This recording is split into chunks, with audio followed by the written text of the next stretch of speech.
kalau kita ingin bantu orang. Dan di antara opsi yang bisa dilakukan adalah kenapa kita tidak berusaha keras membantu banyak wanita-wanita lain di luar sana untuk dapat hidayah.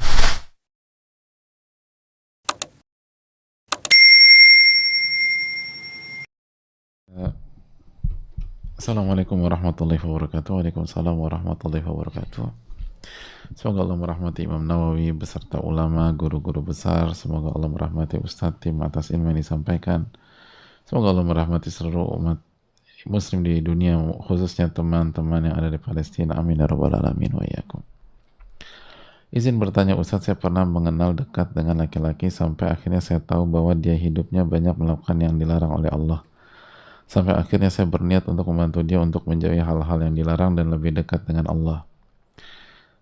Awal saya berpikir dengan menuruti semua yang dia mau agar dia bisa menaruh kepercayaan kepada saya agar tujuan saya bisa tercapai. Akan tapi dia meminta sampai melakukan hal-hal di luar batas, Ustaz. Sampai akhirnya tidak ada apa-apa, dia yang mencari masalah sendiri dan menjauh dari saya. Bahkan saya terus berusaha untuk membuka jalan komunikasi demi tujuan saya, namun selalu ada saja halangan untuk memberikan gambaran bagaimana hidup yang baik dengan ajaran Allah. Pertanyaan saya, apakah saya salah untuk berniat membantu bahkan sampai melakukan hal di luar batas? Sampai sekarang saya masih terus terbayang itu sebagai dosa saya dan menjadi perusak jalan hijrah saya. Mohon nasihatnya Ustadz untuk saya. Semoga Allah memudahkan Ustadz menjawab pertanyaan saya. Jazakallahu khairan, barakallahu fikum. Assalamualaikum warahmatullahi wabarakatuh. Berarti udah kejadian ya melakukan hal yang melampaui batas. Saya pernah mengenal dekat dengan laki-laki sampai akhirnya saya tahu bahwa dia hidupnya melakukan gini loh hadirin. Yang pertama, jazakallahu khair atas niat penanya. Semoga Allah memberikan pahala besar, punya niat untuk membantu seseorang. Namun membantu seseorang itu tidak bisa dilakukan hanya dengan perasaan. Ibnu Mas'ud mengatakan, kam min muridin lil khairin lan yusibah. Betapa banyak orang yang ingin kebaikan nggak dapat apa-apa. Betapa banyak orang yang ingin kebaikan nggak dapat apa yang dia inginkan, atau nggak mendapatkan kebaikan yang dia tuju. Yang kedua, yang kedua berarti niat kita untuk membantu orang itu harus disalurkan dengan cara yang benar. Dengan cara yang benar. Dengan sunnah Rasulullah SAW. Dengan cara yang Allah Subhanahu Wa Taala firmankan dalam Al-Quran dan hadis Nabi SAW. Dan di antara kaidah dan rambu-rambu yang harus diperhatikan apabila ingin menolong laki-laki seperti ini adalah firman Allah dalam surat Al-Isra 32, wala taqrabuz zina innahu kana fahisyatan wa sa'a sabila. Dan janganlah kalian mendekati zina, karena zina adalah perbuatan yang keji dan jalan yang buruk. Allah SWT mengatakan, Allah tidak mengatakan jangan berzina, tidak. Tapi Allah SWT mengatakan jangan dekati zina. Dan interaksi laki-laki wanita berdua-duaan seperti ini, dan ada isyarat sampai meminta melakukan hal yang melampaui batas, ini arahnya sudah ke dalam ayat tersebut. Arahnya sudah masuk ke ayat tersebut.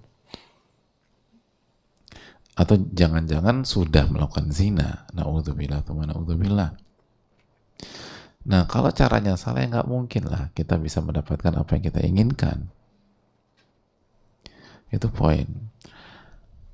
Jadi kalau kita ingin membantu dan kita jujur ingin membantu, maka sekali lagi gini loh hadirin, apabila kita ingin bisnis ya, kita ingin berbisnis, ada beberapa opsi bisnis. Kira-kira yang akan kita pilih sebagai jalan bisnis kita, opsi yang mana? Opsi yang peluang keuntungannya paling besar dan peluang ruginya paling kecil, dan halal tentu saja. Jadi peluang untungnya paling besar dan peluang ruginya paling kecil. Itu yang kita pikirkan. Nah begitu juga kalau kita ingin kita ingin membantu orang untuk mendapatkan hidayah sehingga kita akan untung, kita akan dapat pahala besar dan seterusnya, maka pilihlah pihak yang akan memberikan keuntungan akhirat paling besar dan peluang ruginya paling kecil kalau kita ingin bantu orang. Dan di antara opsi yang bisa dilakukan adalah, kenapa kita tidak berusaha keras membantu banyak wanita-wanita lain di luar sana untuk dapat hidayah? Itu dapat untungnya besar. Kalau tidak sama, insya Allah lebih besar. Terus yang kedua, secara umum mereka nggak minta hal-hal yang melampaui batas, kecuali nggak normal ya wanita tersebut. Tapi kalau wanita normal, peluang kerugian yang tadi disampaikan nggak ada. Kita lebih fleksibel, jaraknya lebih bisa diatur, batasannya lebih dinamis. Jadi semuanya untung gitu loh.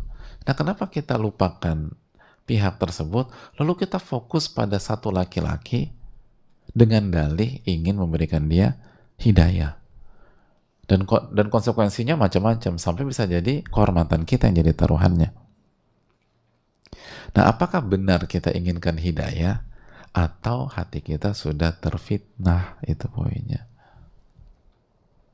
Jadi apakah benar kita tulus ingin membantu dia? Kalau tulus ingin membantu dia, kenapa nggak fokus ke yang lain aja? Yang lebih aman, lebih fleksibel, lebih menguntungkan dan seterusnya.